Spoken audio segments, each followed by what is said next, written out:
जिस core group का नया अभी गठन भी हुआ है, मैं सभी हमारे उन वरिष्ठ नेताओं का उनको शुभकामनाएं देता हूं। तो ऐसे कोर ग्रुप की बैठक भी जबलपुर के अंदर संपन्न होगी। माननीय राष्ट्रीय अध्यक्ष जी उनके साथ भी वहां पर बैठेंगे और जबलपुर के अंदर हमने एक बड़ा अभियान, जो हमारे पत्रकार मित्रों को ध्यान में होगा कि भारतीय जनता पार्टी मध्य प्रदेश ने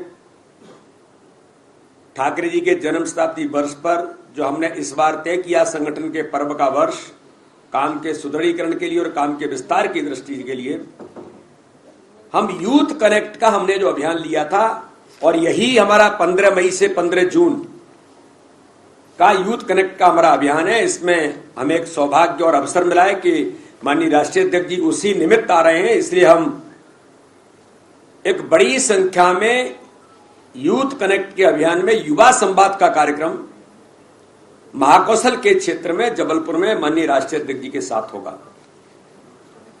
और एक ऐसा यूथ जो डिफरेंट सेगमेंट के दौरान अलग अलग प्रकार से काम करते हैं, वो यूथ एंटरप्रेन्योर भी हो सकते हैं,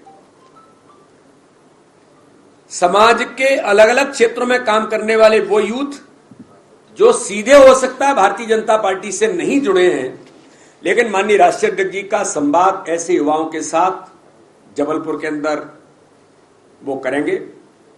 माननीय राष्ट्रीय अध्यक्ष जी हमारे एक सामान्य से सामान्य कार्यकर्ताओं के यहां भी जबलपुर के दौरान, क्योंकि 2 तारीख और 3 तारीख का समय हमें जबलपुर के अंदर उनका मिला है, इसलिए ऐसे कार्यकर्ताओं के यहां भी आगमन आदरणीय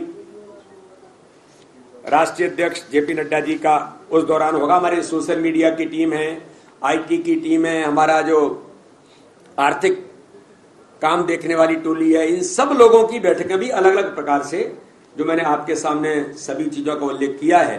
तो बृहद तौर पर जो मैंने पहले दिन कहा था कि एक बार हम पूरा डिटेल कार्यक्रम माननीय राष्ट्रीय अध्यक्ष जी का आपके सामने रखेंगे, तो इस दौरे के दौरान जो जो बातें होनी है मैंने आपके सामने रखी हैं। मैं पुनः एक बार कहता हूं कि हम सब कार्यकर्ताओं का सौभाग्य है कि दुनिया के सबसे बड़े दल के राष्ट्रीय अध्यक्ष और जो लगातार भारतीय जनता पार्टी को इस देश के अंदर अलग अलग प्रकार के कामों में ऊंचाइयों तक ले जाते हुए और चुनाव के अंदर लगातार ऐतिहासिक जीत, जिनके नेतृत्व में माननीय प्रधानमंत्री माननीय अमित शाह जी और माननीय जेपी नड्डा जी के नेतृत्व में जिस प्रकार से भारतीय जनता पार्टी द्रुत गति के साथ आगे बढ़ रही है, ऐसे सम्मानीय राष्ट्रीय अध्यक्ष जेपी नड्डा जी के दौरे के लिए हम सब उत्साहित होकर के मैदान में उतरे हैं और कार्यकर्ता उनके स्वागत की तैयारी में जुटे हैं। और एक एक कार्यकर्ता आदरणीय अध्यक्ष जी के स्वागत के साथ ये हमारा दौरा ऐतिहासिक बनेगा। इस दिशा में भारतीय जनता पार्टी के कार्यकर्ता मैदान में उतरे हैं।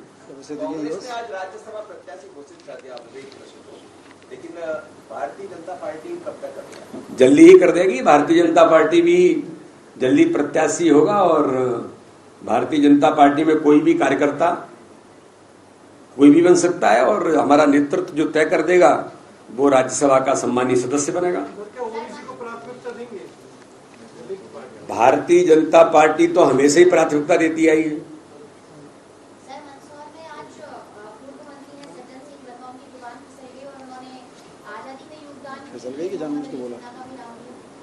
देखिए, भारत को बदनाम करने के लिए कांग्रेस के जो लीडरशिप है, मैं बड़े दुख के साथ कहता हूं इस बात को कि बड़ी ही योजनाबद्ध तरीके से भारत को कैसे बदनाम किया जा सकता है, ये जवान नहीं फिसलती इनकी। इनका टेंडर है ये, तो उस टेंडर की कीमत चुकाते हैं ये लोग।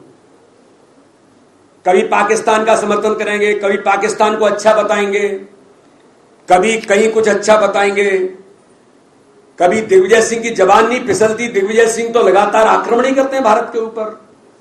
तो राहुल गांधी जैसे नेता इस देश के अंदर, जो कांग्रेस का इतना बड़ा नेतृत्व है, वो जाकर के विदेश के अंदर, विदेशों में आज जिस भारत को मान और सम्मान माननीय प्रधानमंत्री नरेंद्र मोदी के नेतृत्व में जिस प्रकार से मिल रहा है, और दुनिया के 70% लोग ये कहते हैं कि सर्वाधिक लोकप्रिय नेता दुनिया का कोई है तो भारत का प्रधानमंत्री नरेंद्र मोदी है। इससे गर्व की बात इस भारतवासियों के लिए और क्या हो सकती है।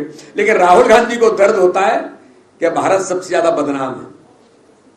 यह कांग्रेस की स्ट्रेटेजी है, क्योंकि टेंडर ले चुके हैं भारत को बदनाम करने का। आज से नहीं, इनके पुराने जीन्स और खून में है कि भारत को जितना हम बदनाम करेंगे। ये कमलनाथ भी यही कर रहे थे।